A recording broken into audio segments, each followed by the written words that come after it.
É hora da entrevista do dia com Denise Campos de Toledo.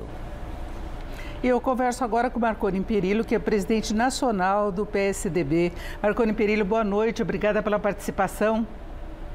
Boa noite, Denise. Boa noite a todos os telespectadores, todos os internautas. Eu queria falar com vocês.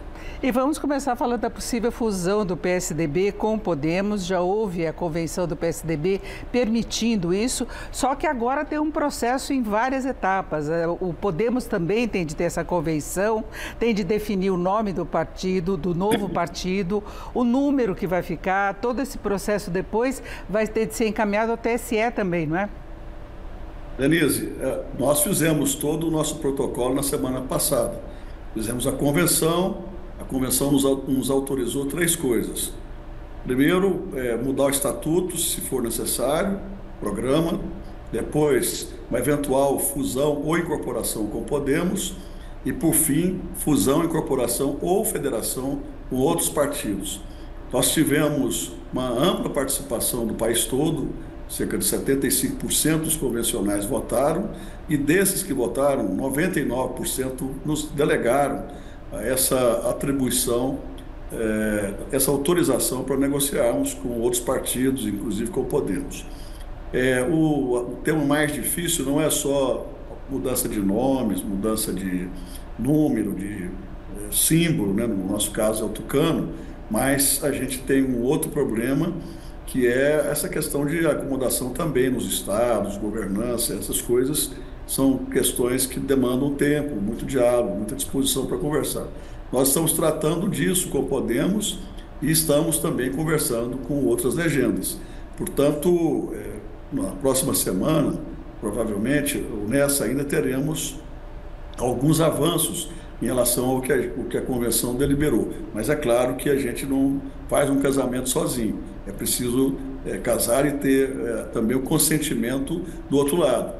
E é o que nós estamos fazendo. Eu estou em Brasília e a gente está tratando exatamente disso.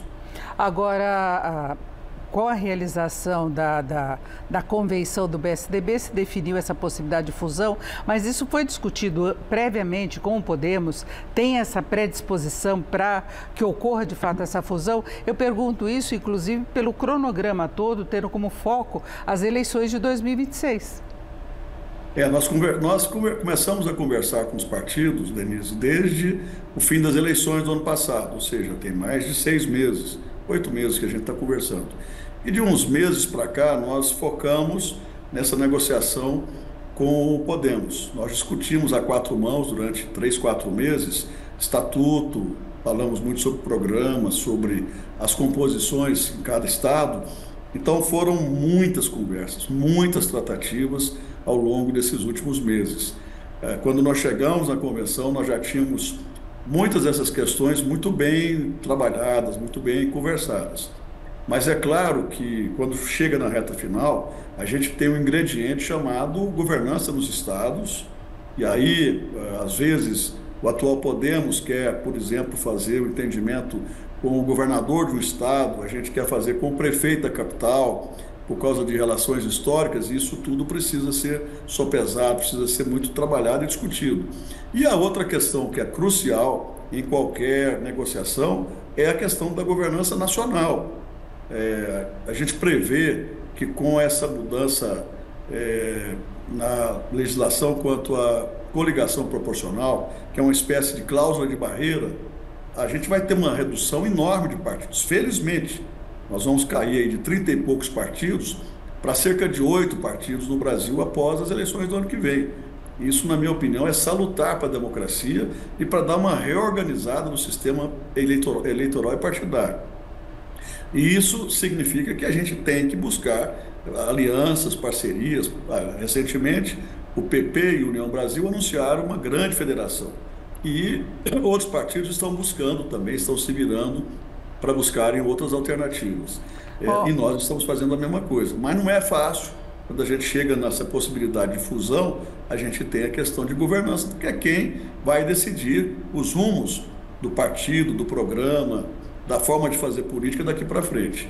Bom, pensando no Congresso, o PSDB tem 3 senadores e 13 deputados federais. O Podemos tem 4 senadores e 15 deputados federais. Agora, todo esse processo, aliás, nos últimos anos, o que tem chamado a atenção é o enfraquecimento do PSDB, né? Ele vem encolhendo, um partido que já governou vários estados. O senhor foi governador 4 vezes em Goiás, mas já houve governo federal com Fernando Henrique, do PSDB, houve uma polarização durante várias eleições com o PT, né? Era um partido muito forte que de repente sofreu uma debandada, ficou sem vereadores aqui em São Paulo, perdeu recentemente 2 governadores, o Eduardo Leite do Rio Grande do Sul, a Raquel Lira.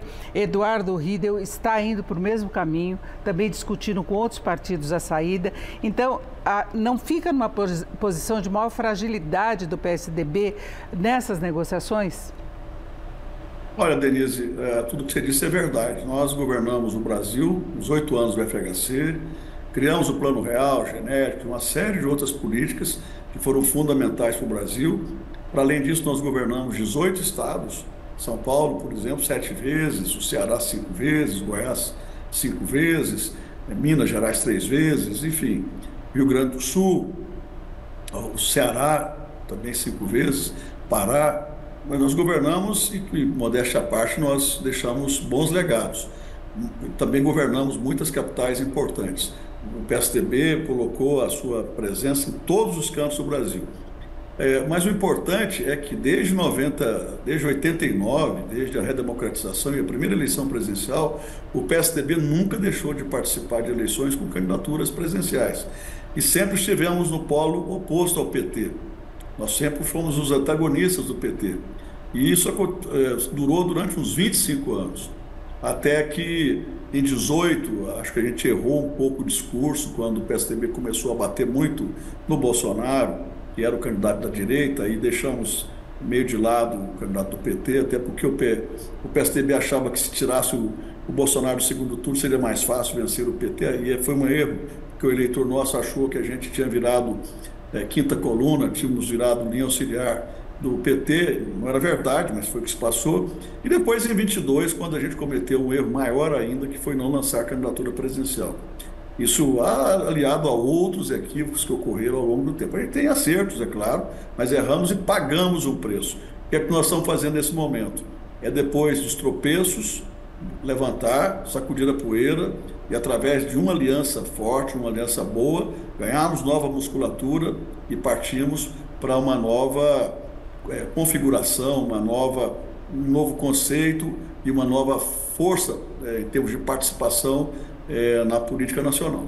Agora, a partir dessa nova configuração, o que a base eleitoral do PSDB pode esperar em termos de doutrina, em termos ideológicos? Qual seria o posicionamento do partido que prevalece? Porque a polarização colaborou também para as divisões internas do partido, para a perda de força nas eleições. Um lado queria apoiar determinado candidato, outro lado ia para outro lado. Então, ficou essa indefinição. Qual o recado para o eleitorado do PSDB? A polarização, Denise, mexeu com todos os partidos. Os partidos mais à esquerda fizeram a opção natural pelo Lula, pelo lulopetismo. Os partidos mais ao centro e à direita, na hora da polarização também, eu não estou dizendo partidos não, os eleitores fizeram escolhas para o Bolsonaro e para a candidatura de direita, e quem é centro, quem já foi centro-esquerda ou centro-direita, ficou espremido nessa história. Não é fácil você romper essa radicalização, que na minha opinião é algo meio bruto, algo que acaba emburrecendo o debate, reduzindo o espaço de debate democrático, reduzindo o diálogo, mas não é fácil.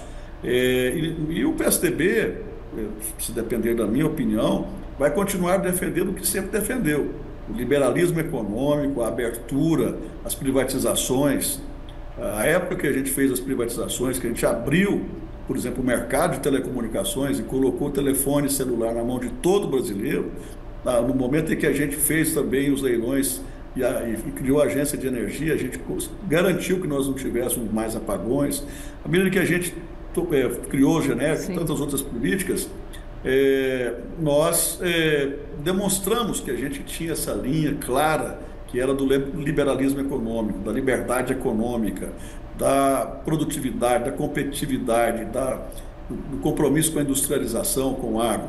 Por outro lado, nós nunca abrimos mão de políticas que pudessem simbolizar ou significar redução de discrepâncias sociais, de diferenças sociais. Eu, particularmente, continuo na mesma linha. Então, nós somos social no que importa e a gente agora definiu um slogan, radical no que importa. Perfeito. Radical no combate à não austeridade fiscal, quer dizer, desperdício de dinheiro, radical na questão das políticas de saúde que não levam saúde para as pessoas, radical. Enfim, é o histórico do PSDB mesmo, é isso, que se tenta preservar, é isso. É isso aí, Denise. Então, nós vamos manter a nossa linha. Okay. Vamos continuar liberais na economia, sociais naquilo que interessa, que é a redução de desigualdade. Eu agradeço muito a participação de Marconi Perillo, que é presidente nacional do PSDB. Mais uma vez, obrigado e uma boa noite. Obrigado, Denise. Boa noite a todos. Com vocês.